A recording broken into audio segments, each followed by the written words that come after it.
आज की क्लास में हम लोग असाइनमेंट के 7 नंबर एक्सरसाइज को सॉल्व करेंगे।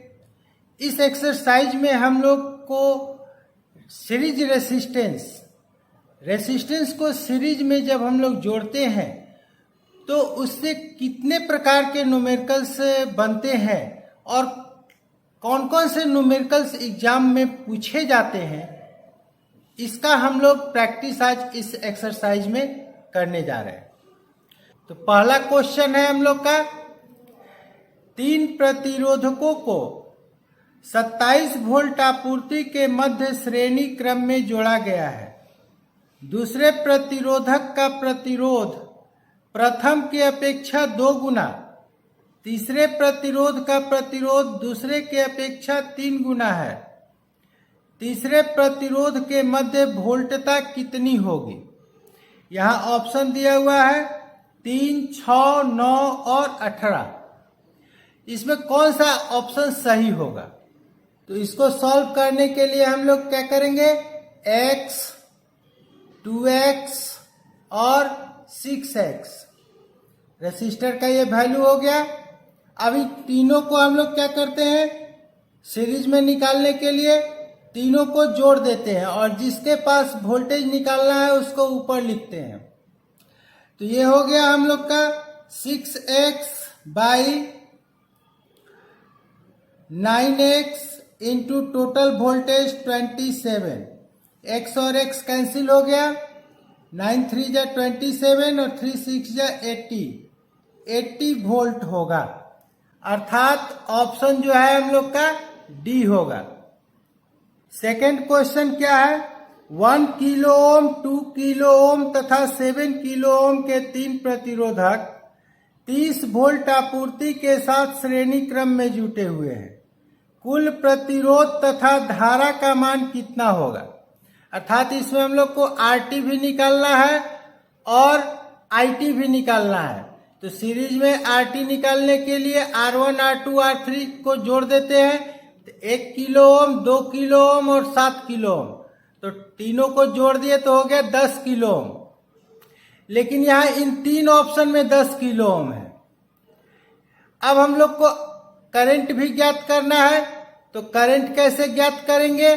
I इजिकल टू क्या होता है, V बटा R। तो V हो गया हम लोग का कितना, 30 वोल्ट बाई 10 किलो ओम। जब इसको हम लोग सॉल्व करेंगे तो कितना हो जाएगा, 0.003 एम्पियर। और जब इसको मिली एम्पियर में कन्वर्ट करेंगे तो आ जाएगा 3 मिली एम्पियर। अर्थात हम लोग का ऑप्शन इसमें सी सही है। नेक्स्ट है हम लोग का 1 किलो ओम, 2 किलो ओम तथा 7 किलो के 3 प्रतिरोध 30 वोल्ट आपूर्ति के श्रेणी में जुटा है, अर्थात सीरीज में जुटा है। यदि 2 किलो ओम तथा 7 किलो ओम का प्रतिरोध खुला परिपथ ओपन सर्किट हो तो 7 किलो ओम के प्रतिरोध के मध्य जुड़ा वोल्ट मापी को संकेत करेगा। तो सीरीज कनेक्शन में अगर कोई एक भी रेसिस्टर ओपन हो जाएगा तो उसमें कोई करंट का फ्लो नहीं होता है। अर्थात उसमें डायरेक्ट हम लोग लिखेंगे 0 वोल्ट, अर्थात डी ऑप्शन इसका सही है। नेक्स्ट जो अगला क्वेश्चन है उसमें दिया हुआ है ये फिगर। इसमें कह रहा है कि R4 यानी ये रेसिस्टर को अगर इस जगह पर जोड़ दिया जाए तो क्या होगा। यहाँ पर कुछ ऑप्शन यहाँ लिखा हुआ है नीचे। जैसे देखिए, पहला ऑप्शन है सभी श्रेणी प्रतिरोध के मध्य वोल्टता पतन समान रहेगा, प्रत्येक प्रतिरोध के मध्य वोल्टता पतन में वृद्धि होगा, प्रत्येक प्रतिरोध के मध्य वोल्टता पतन में कमी होगा और प्रतिरोध में धारा में न वृद्धि होगा और न कमी होगा। तो यहाँ पर इस तरह जेन्युइन अगर हम लोग साधारणतः देखते हैं तो सीरीज में अगर जैसे ही हम लोग एक रेसिस्टेंस लगाते हैं तो कुल रेसिस्टेंस क्या होता है, इसमें बढ़ जाता है। लेकिन यहाँ पर जब रेसिस्टेंस का मान बढ़ता है तो हर एक के पास वोल्टेज ड्रॉप भी अलग अलग हो जाएगा। लेकिन यहां पर देखिए ये लिखा हुआ है R1 equal R2 equal R3 equal R4, अर्थात ये चारों रेसिस्टर एक समान का है।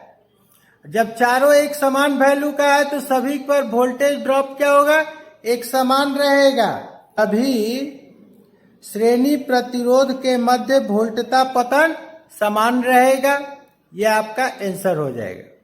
अब देखिए 5 नंबर जो क्वेश्चन है इसमें कह रहा है 41 लैंप के सेट के श्रेणी के मध्य का लैंप, अर्थात एक सीरीज लैंप है जिसमें 41 बल्ब लगा हुआ है, उसमें बीच वाला बल्ब अगर फ्यूज हो जाता है तो क्या प्रभाव पड़ेगा। तो सीरीज में एक भी अगर ओपन होता है तो टोटल सर्किट हम लोग का क्या होता है, ओपन हो जाता है, अर्थात सारा जो बल्ब है वो ऑफ हो जाएगा। 41 में से कोई लैंप नहीं जलेगा। यही आपका ऑप्शन होगा। अगला क्वेश्चन हम लोग का, दिए गए परिपथ में वोल्ट मापी, अर्थात ये जो वोल्ट मीटर है डैश वोल्ट को पढ़ेगा, यानी कितना वोल्ट पढ़ेगा। तो यहाँ पर 3 रेसिस्टेंस दिखाई दे रहा है, लेकिन ये रेसिस्टेंस शॉर्ट हो जा रहा है। अब केवल 2 ही रेसिस्टेंस है और दोनों का वैल्यू क्या है, सेम है, अर्थात ये जो 90 वोल्ट का सप्लाई हम लोग का ये दोनों पर बराबर बराबर बढ़ जाएगा, अर्थात 45 वोल्ट सप्लाई हो जाएगा। ऑप्शन आपका 45 वोल्ट, सी ऑप्शन आपका सही होगा। अगला जो क्वेश्चन है क्या है, यदि दिया गया परिपथ R2 खुला परिपथ हो जाए तो वोल्ट मापी का पाठ्यांक रीडिंग क्या होगा। R2 यानी R2 का मतलब ये प्रतिरोध अगर ओपन हो जाए तो मीटर का रीडिंग कितना शो करेगा। तो यहाँ टोटल वोल्टेज दिया हुआ है हम लोग का 60 वोल्ट। तो एक ये रेसिस्टेंस ओपन हो गया और ये तीनों रेसिस्टेंस सीरीज में लगा है, जिसके कारण इससे कोई करंट फ्लो नहीं होगा और आंसर हो जाएगा आपका बी, अर्थात 0 वोल्ट। देखिए ये क्वेश्चन जो है काफी इंपॉर्टेंट क्वेश्चन है और प्रायः ये अलग अलग रूप में इसको क्वेश्चन को पूछा जाता है एग्जाम में। नीचे दिए गए लैंप परिपथ को जब 500 वोल्ट आपूर्ति सप्लाई से जोड़ा जाए तो उसका परिणाम क्या होगा। जैसे यहाँ 2 लैंप है, 100 वाट का और एक 500 वाट का, दोनों का सप्लाई 250 वोल्ट है और ये इससे यहाँ पर जो करंट हम लोग दे रहे हैं ये 500 वोल्ट सप्लाई है। तो इसका क्या प्रभाव पड़ेगा। तो इसका प्रभाव पड़ेगा कि इसमें जितना करंट फ्लो होना चाहिए उससे कम करंट फ्लो होगा और 100 वाट में जो है वो जो करंट फ्लो होगा वो इसके क्षमता से ज्यादा होगा, अर्थात यह बल्ब तेज भी जलेगा और जल्दी फ्यूज भी करेगा। अगला जो क्वेश्चन है, नीचे दिए गए चित्र में प्रतिरोध R2 का मान क्या होगा। तो यहाँ लिखा हुआ है R1 15 ओम और यहाँ से यहाँ टोटल रेसिस्टेंस लिखा हुआ है 40 ओम। तो इस रेसिस्टेंस का मान ज्ञात करना है। तो 40 में से हम लोग क्या करेंगे, 15 को माइनस करेंगे तो बचा हम लोग का 25 ओम। तो जो ऑप्शन आपका होगा लास्ट ऑप्शन है डी, ये हम लोग का आंसर इसका होगा।